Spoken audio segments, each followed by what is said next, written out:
안녕하세요. 발빠른 시황의 이소구입니다. 어제 급락을 딛고 오늘 바로 회복하는 증시 상황 연출됐습니다.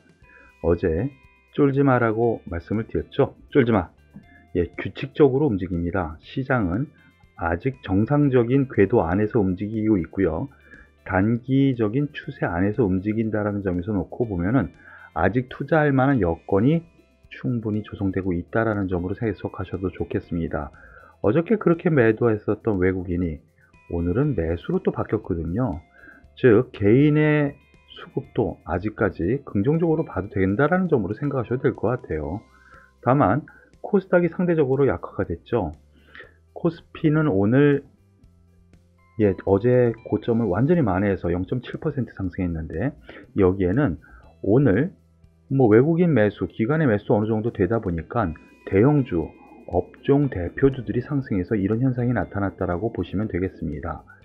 그러면 오늘 가장 궁금해하시는 종목군에 대해서 하나씩 살펴보도록 하겠습니다. 카카오 가장 궁금해하시네요.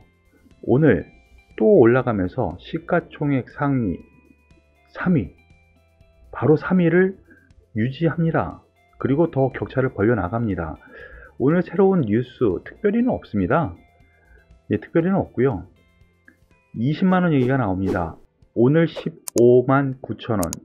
그래서 사상 최고치 계속 돌파하고 있는데 20만원까지 얘기가 나와요. 그리고 그 이외에 특별한 건 없거든요. 그런데 왜 이런 현상이 나타나느냐? 네이버와 많이 비교가 되죠.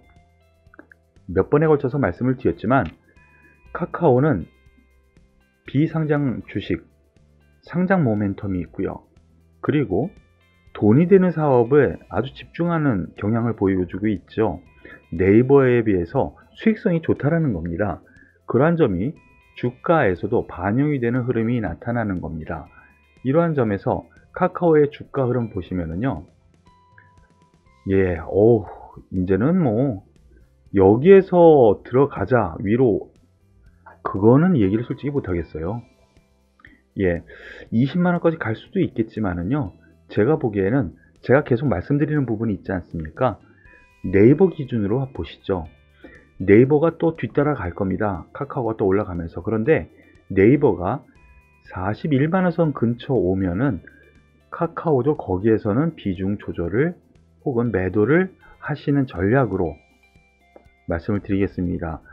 이 부분은 저의 노하우 그리고 저의 분석 툴, 이런 것을 다 결합해서 말씀드리는 부분이니까 꼭 잊지 마시고 참고하시길 바라겠습니다. 그리고 두 번째로 대한전선 오랜만에 또 관심 종목으로 올라옵니다.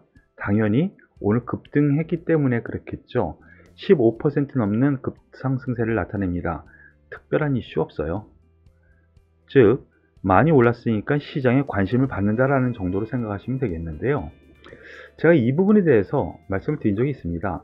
바로 이날 상한가 친 날 이제는 추가 상승은 좀 이익실현 관점으로 보시는 것이 어떻겠습니까? 라고 말씀을 드렸고 3,000원 수준, 선 그대로 거저 있죠.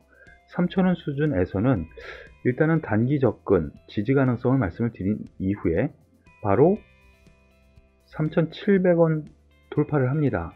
그런데 여기서 또 고점을 돌파를 해서 또 신고가 행진을 할 것이냐에 대한 부분은 솔직히 저는 물음표이고요. 아직은 아니라고 생각을 합니다. 1차적으로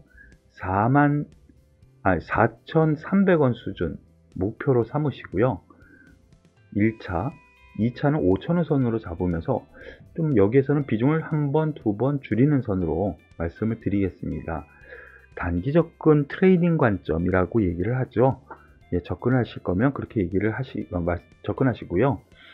저점에서 사신 분은 1차 4,300원 수준, 2차 5,000원 수준, 이래서 물량 조절을 해 나가시는 것이 맞지 않을까라는 판단 말씀을 드릴게요.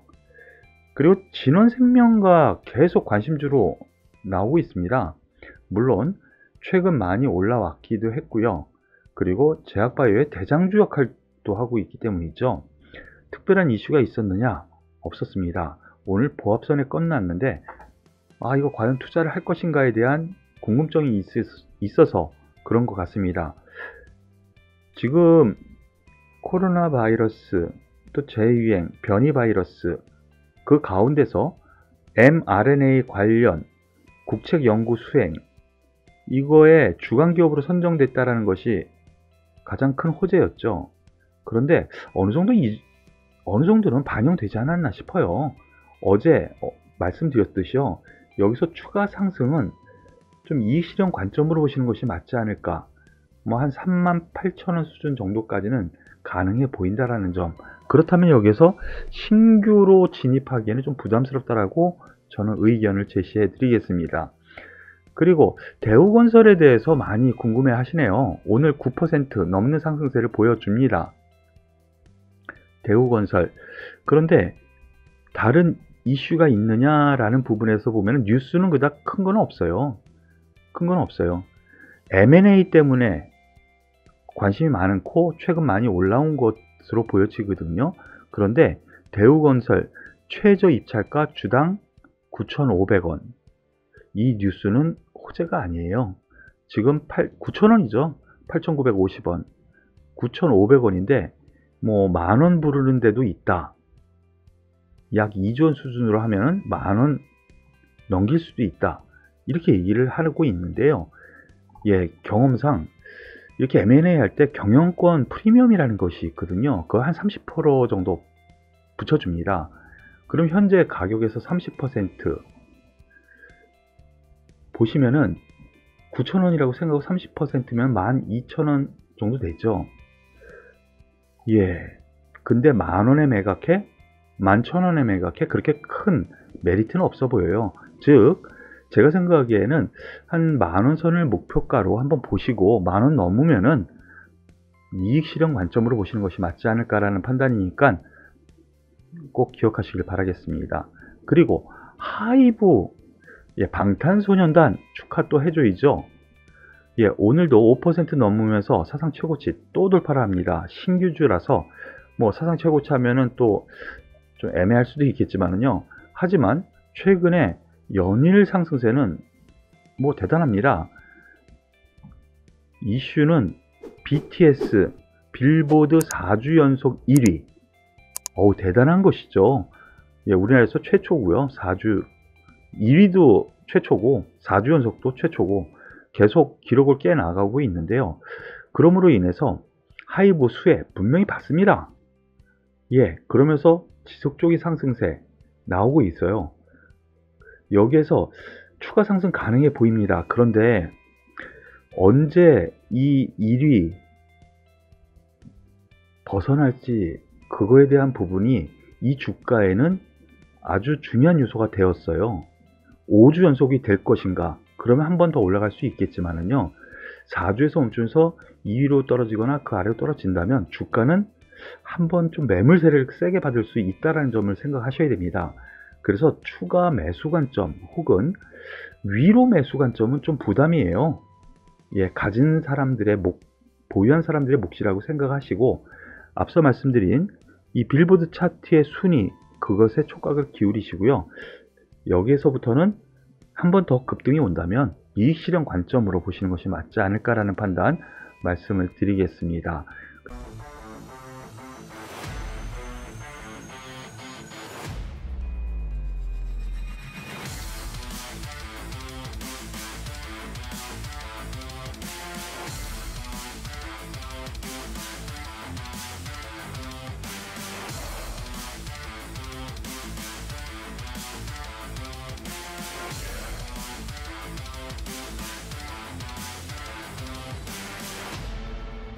그리고 오늘 테마주들 많이 활성화가 됐어요.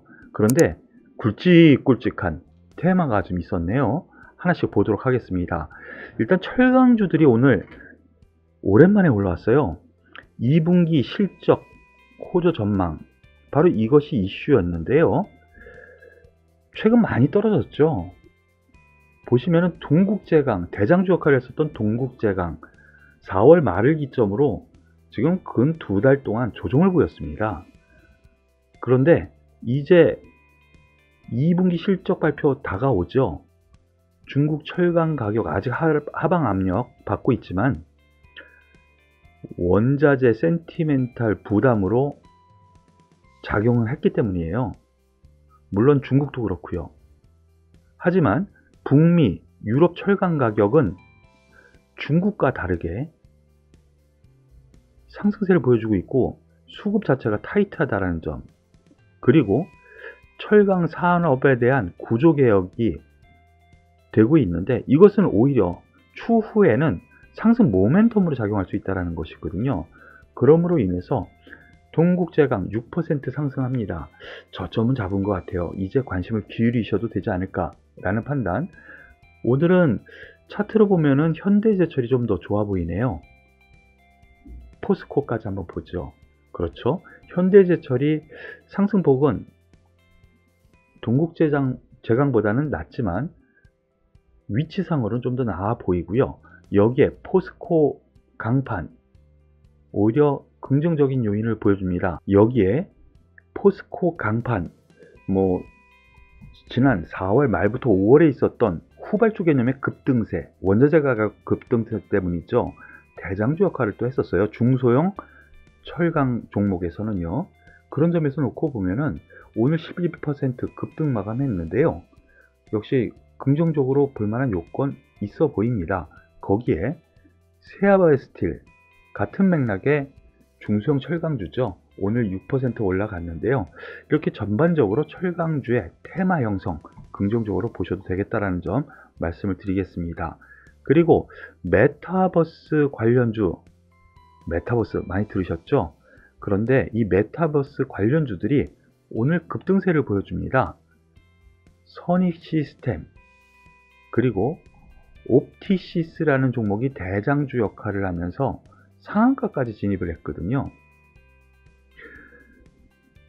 오늘 여당 유력 주자 이낙연 전 민주당 대표 그리고 박용진 의원이 메타버스를 통해서 정책 홍보에 나섰습니다.